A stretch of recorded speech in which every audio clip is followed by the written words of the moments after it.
حضرت خواجہ معین الدین چشتی اجمیری رحمت اللہ تعالی علیہ آپ فرماتے ہیں میں حج کے لیے گیا، جب میں مینا مزدلفہ عرفات میں گیا تو ایک آدمی کو میں نے لبیک کہتے دیکھا، عقیدہ مسلمان کا کہ میرا رب ایک ہے، میرا رب ایک ہے، میرا رب ایک ہے، میرا مالک ایک ہے، وحدہ لا شریک ایک ہے میرا اللہ۔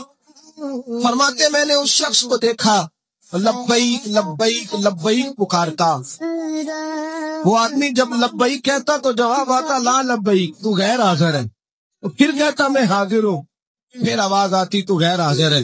حضرت خواجہ معین الدین اجمیری علیہ رحمہ فرماتے ہیں میں نے مجمع سے باغی پکڑ کے باہر نکالا اور میں نے کہا بھائی تجھے پتا ہے جب تو لبیک کہتا ہے تو جواب آتا ہے لا لبیک، تو غیر حاضر ہے، تجھے پتا ہے؟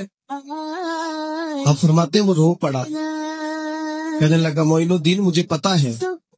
میں نے کہا اچھا؟ کہنے لگا حضور 24 سال بیت گئے، میں ہر سال حج کرنے آتا، یہ میرا 24واں حج ہے، اور ہر سال آ کے کہتا ہوں لبیک لبیک، میں مصطفیٰ کریم کا وسیلہ لیے حاضر ہوں، لبیک لبیک۔ یہ بے نیاز ہے، ہر سال مجھے کہتا ہے لا لبیک، نہیں تو غیر حاضر، ہر سال کہتا ہے۔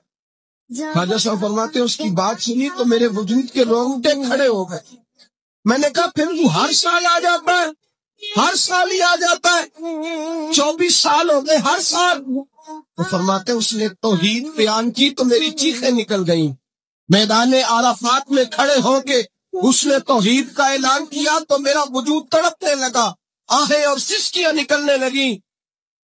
کہنے لگا معین الدین ایک ہی تو رب ہے، یہاں نہ ہوں تو کہاں جاؤں، تو کوئی اور رب بتا دے میں وہاں چلا جاتا ہوں، جب ہے ہی ایک آنا ہی اس کے دروازے پہ، رکھے تب بھی ٹھیک ہے، نہ رکھے تب بھی اس کی بے نیازی ہے یہی، کہاں جاؤں اس کے دروازے پہ بھی، یہی میرا مالک، یہی میرا خالق، یہی میرا رازق۔